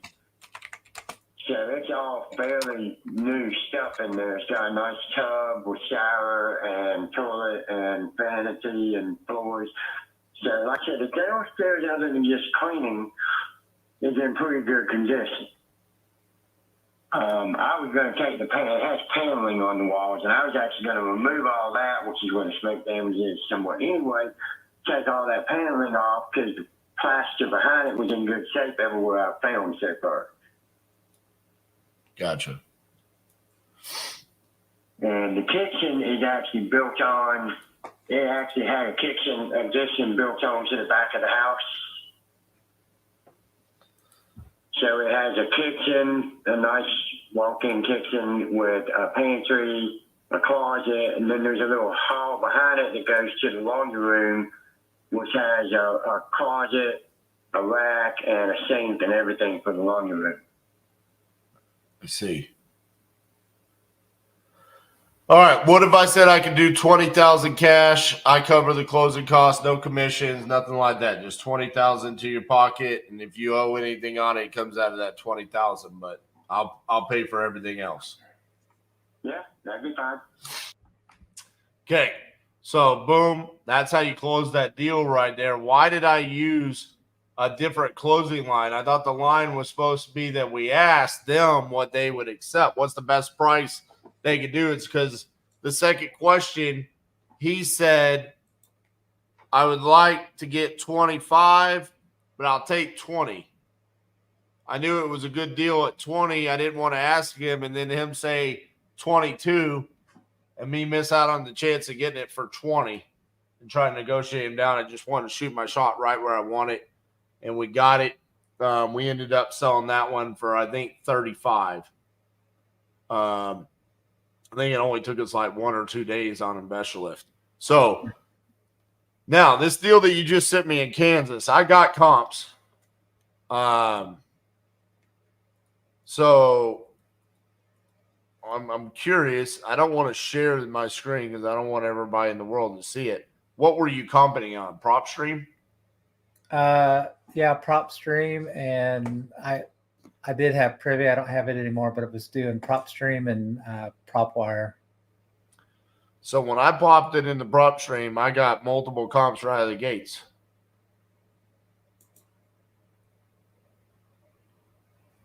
So they said they want 6,000. So the conversation was he wanted 10,000. But then somehow I think I probably have that call. I can play the call, but he came down to 6. Yeah, he said he takes 6 for it, and how I left it because I didn't find, like, if I search within 5 miles, and then I don't remember, I only have 5 comps, but maybe we can talk about it offline. I don't know, but I left it with, well, I wasn't going to be the buyer. There was nobody without crossing the main street in that town. Plus there was only 6 that I could see, but he said that he wants to be done with it. There's a lot of stuff that needs to be done on it. Those pictures that are on Zillow were from, like, I think he said 2016, and he said it's been trashed since then. Okay. So I said I would reach out to a group and see if there's anybody that would buy it for 6.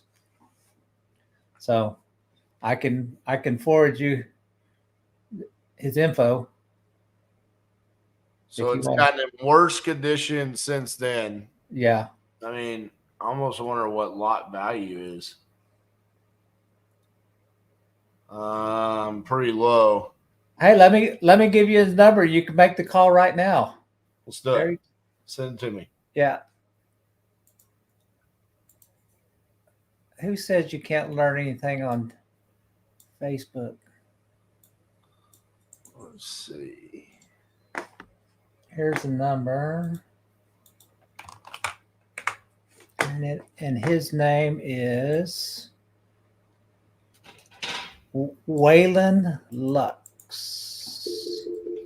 Like good old Waylon Jennings.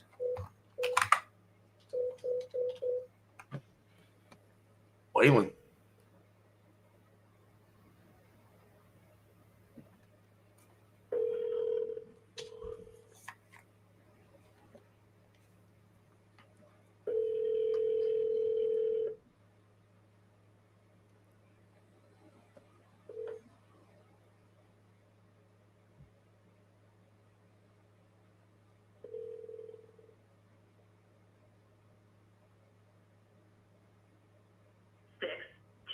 Dang it. 4, 3. So someone asked about the comps. Let me verify. I've got one at 105,788. I've got another one at 166,250. Yeah. And I got one at 83,125. Yeah. On prop stream, and then on Privy, I've got an active at 26,000. That looks like it is. That would be like our as is. We have a pending at 80, and then we have a sold at 216, 166, and 42. Okay. And at 42 might have been a lot. Let me see. No, it was a distressed property. So that's an as is comp. And that was a 2-bed, 1-bath, 900 square feet. We're a 3-bed, 1-bath, 1,200 square feet. So we are a little bit bigger. Let me see if I can call again.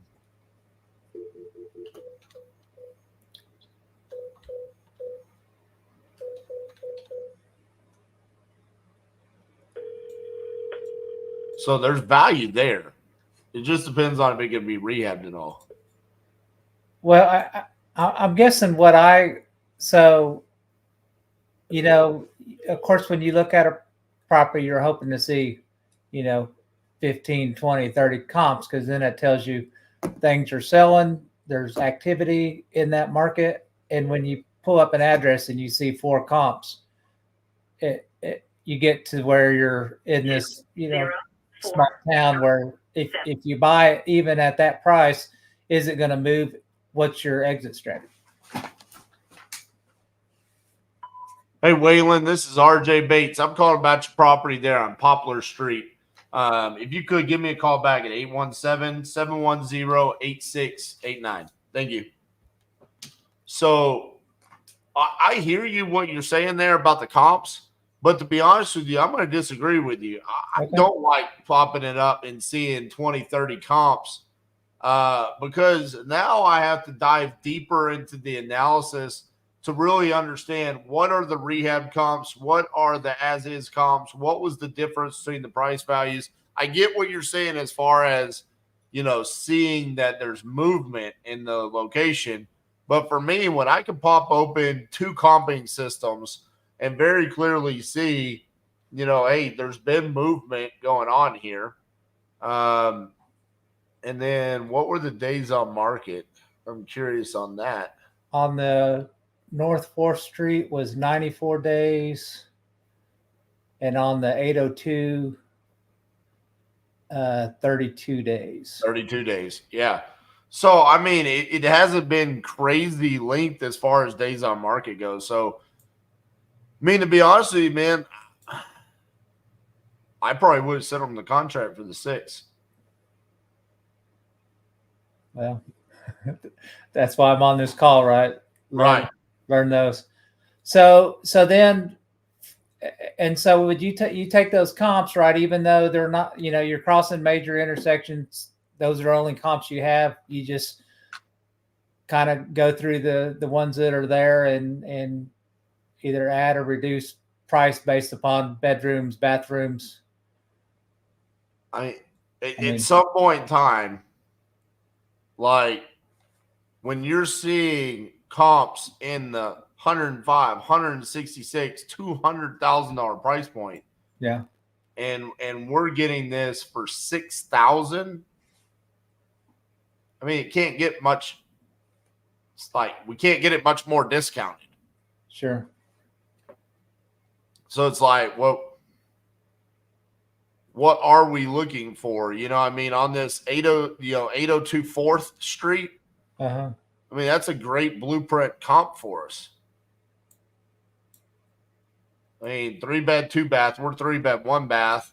It's 1,200 square feet. We're 1,200 square feet, but it looks almost just like our property. Okay. That sold for $166,000.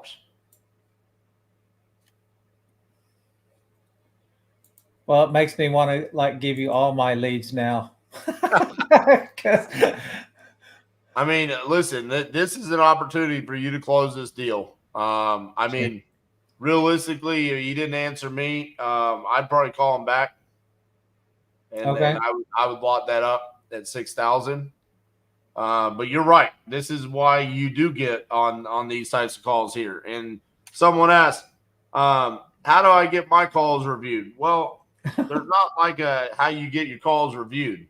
be a part of the community. That's how you get opportunities. Robert came in, he joined the vault, he started making posts, and they were engaging. They were questions like, hey, this is what I'm trying to do. I'm trying to get better. That's the point in the group.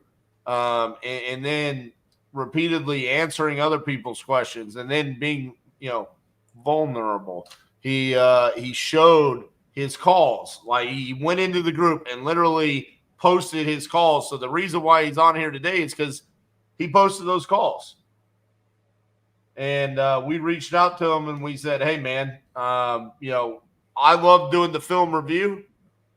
Why don't you come on the live and let's do the film review together? So, Robert, I appreciate you, man, coming on here today, letting us do that, letting you be an example to the group, both in the calls, but also from the fact of, hey, leading inside of the group. That's what makes it a community. It's not only RJ and Cassie doing stuff. It has to come from other people. Otherwise, it's a dictatorship with just RJ and Cassie always doing things. So we appreciate you coming in and adding value to the group as well. And as you can see in the comments over here, I mean, so many people talking about this has been a great call. Awesome stuff, Robert. Appreciate you willing to do this. Learned a lot from this.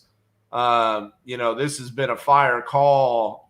Thanks for sharing the calls, Robert. I mean, everyone in here really appreciates you being a part of this and making this a cool experience.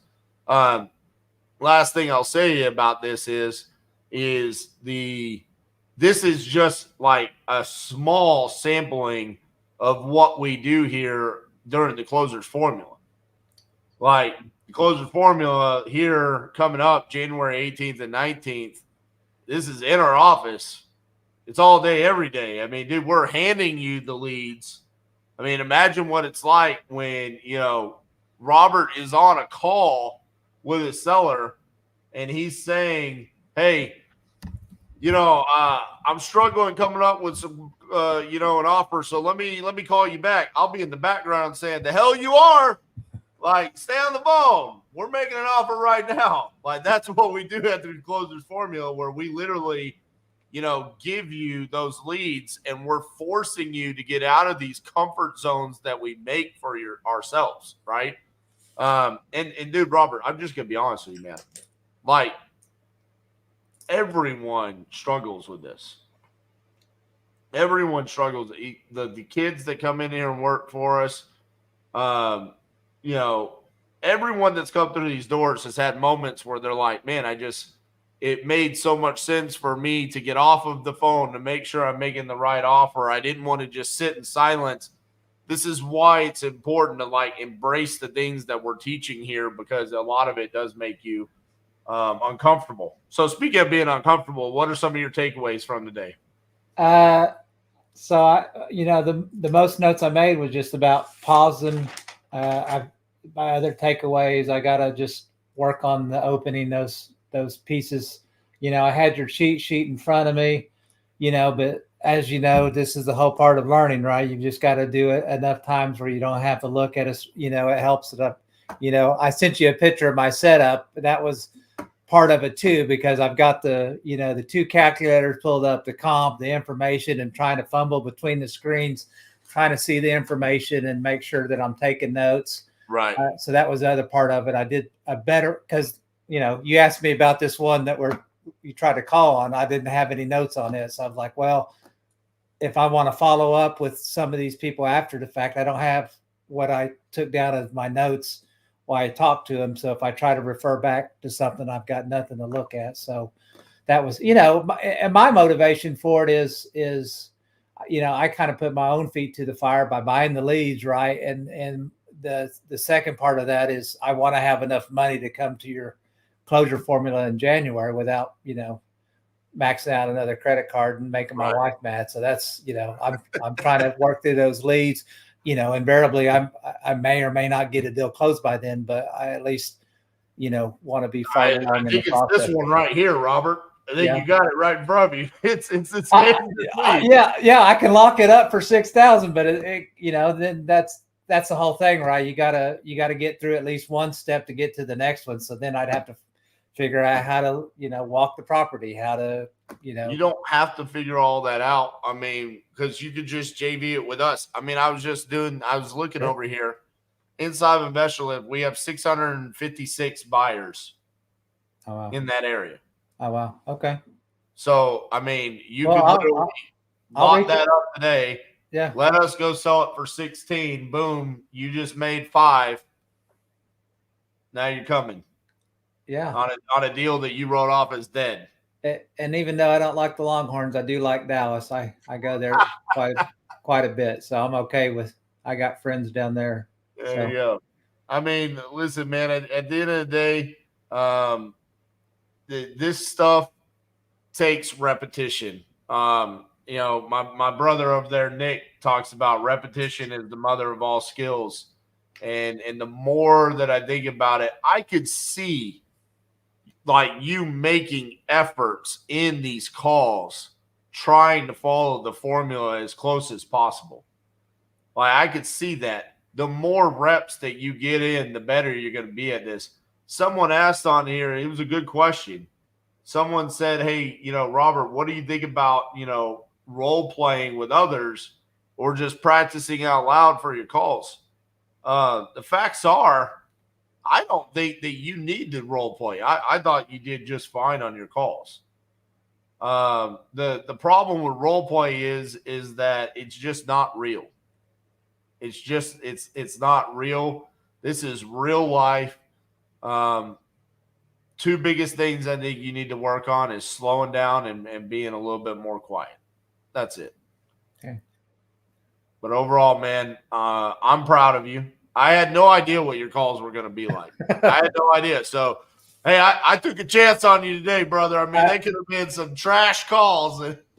Hey, I appreciate it. That's kind of why I asked if it was okay to post them, because I think you're going to be inundated now. Everyone's going to be posting their calls, so it may. Hey, that's okay. I want to see it. I want to see the calls posted in the community. The more that we can do this, the better that we will be together, getting better and getting on the phone calls and learning from each other and hearing how we handle certain situations, because there's so many different scenarios that happen during these calls. So I want to see it. I welcome it inside of the Facebook group. So Robert, appreciate you coming on here. Thank you. I'm going to go ahead and let you go. Hey, everybody, last time, let Robert know how much you appreciate him jumping on here. Appreciate you, brother. Appreciate it. Get off of here. Get out of here. All right. So that was awesome, man. And again, shout out to Robert for allowing us to do that and coming on here. And just opening himself up. So listen, I hope you guys enjoyed today's call. If you did, let me know in the comments how much. If you want us to do more of this, let us know. We can make this a more regular occurrence. We have definitely seen how some of you guys have gravitated. I know last week you guys loved the FISBO, the no dollar marketing call. You guys came in strong last week. A little bit less viewers this week, but very strong and consistent. You guys didn't leave, so obviously you were appreciating the content there. And I think bringing on Robert also helped as well. Awesome for him to do that and lead from the front there. And then last thing is, I'll say January 18th, 19th, I dropped a link in there for the closers formula. We have started selling tickets. I will say our marketing is going live immediately after this. We want to give you guys, the ones that are showing up on a regular occurrence, a chance to lock in your seat before we go live with our marketing. So that will be going live immediately after this. So you guys will start seeing all my posts, stuff like that. We have already sold a couple of tickets for that. But again, that is going to be very similar to what you saw today. We'll be going through the closer formula. We'll be going through the comping and underwriting. And then we hand you our leads. We'll give those leads to you guys. And then you will be calling those leads live in our office. We will be comping properties. We have a comping relay race that we put you through. You are in a hot seat. here at the Closers Formula. And when I say you're in a hot seat, I mean, I'm talking about I'm standing over your shoulder and I'm telling you to pick up the damn phone and call the seller and quit being a little whiny baby and acting like you don't want to call and anything like that. We had people come in and talk about, oh, no one's answering my calls. You know, I can't get anyone to do it. And then we just kept going and going. Eventually, you know, everybody had solid conversations. We saw people on their second ever calls with sellers sending out contracts. Shout out to you, Nick. It was an amazing time. We sent out 13 contracts during the first Closers Formula.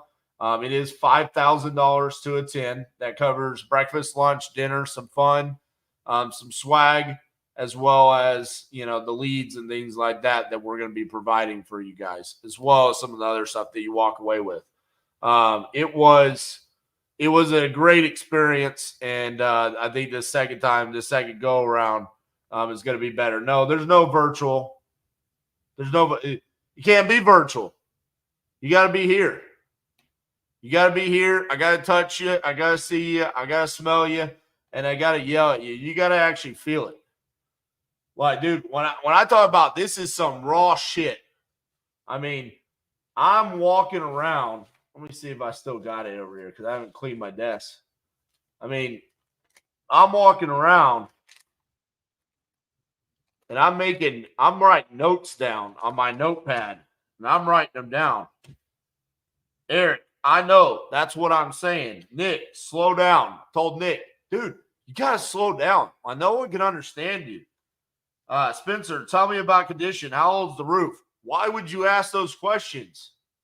You're closing down the conversations. Open it back up. Let's go. Get back on the phone. Stop fucking shit up. Okay. Momentum is real. We saw it. Jamie started. He got on a heater. It was boom, contract, boom, contract. He started feeling the heater, and then it was contract after contract after contract, right? It's in the feeling in the room. We can't get that virtual. We can't. These are awesome, and I love doing these. But not like that. We don't go Axel over the Closers Formula, Kip. We go bowling. We're throwing strikes, baby. But I mean, it's live. It's in the moment. And so I love it so much. And it was insane. Listen, we go downstairs because we're here on the lake. So the restaurant underneath us is the lake house. We go down, we eat lunch at the lake house. I'm paying the bill. I come back up, and everyone here was already back in their seats calling leads, and just there was an energy in the room, and the plan was that when we got back up, there was going to be a coaching session. We didn't even do the coaching session because when we got back up here, it was boom, contract. And I was like, well, shit, we just sent out a contract. I can't stop them now. And then another person sent out a contract. And then it was just like, oh my God, like it's on now. Everyone can feel it in here. And so we just ran with it.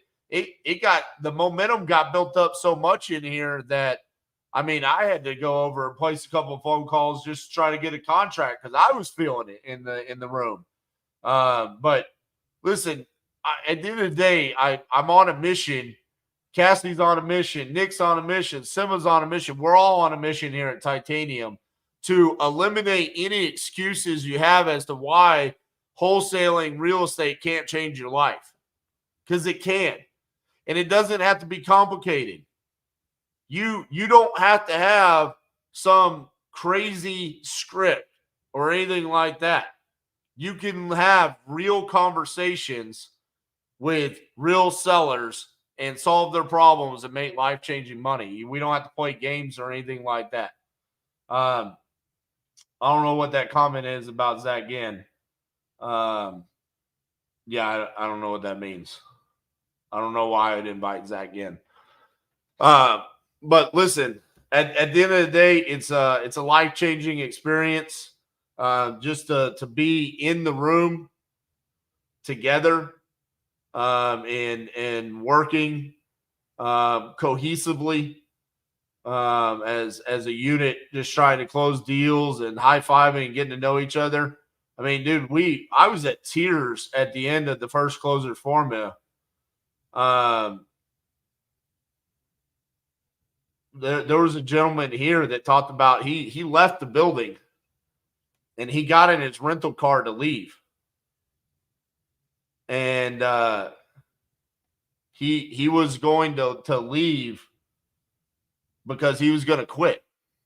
He felt the pressure of what was happening in the room, and he was worried about his accent. And he felt like this wasn't meant for him. And then he thought about the fact that he runs a restaurant in New York, and he's having twins, and he never gets to see his family. And so he remembered his purpose, the reason why he came here, and he sat down, and the next dial he made, he got the property under contract. And hearing him tell that story, and seeing a grown man cry and thank us, I mean, it's why we do this. It's my purpose. I want people on here like DJ. You're saying, hey, I got to get there. I got to figure out the funds. Like, yeah, you do. I want you here. I want you here. I want the right people in this room, so we can make a difference.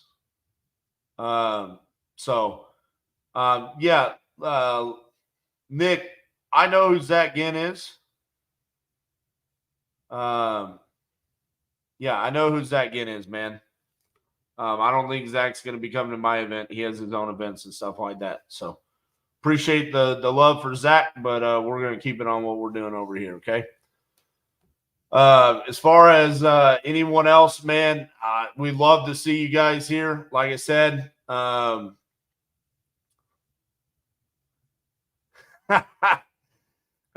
could run through a wall right now, dude. Patrick, you want to know what's crazy? No joke. No, actually, Garrett, this is crazy. Let's see if Garrett's good here.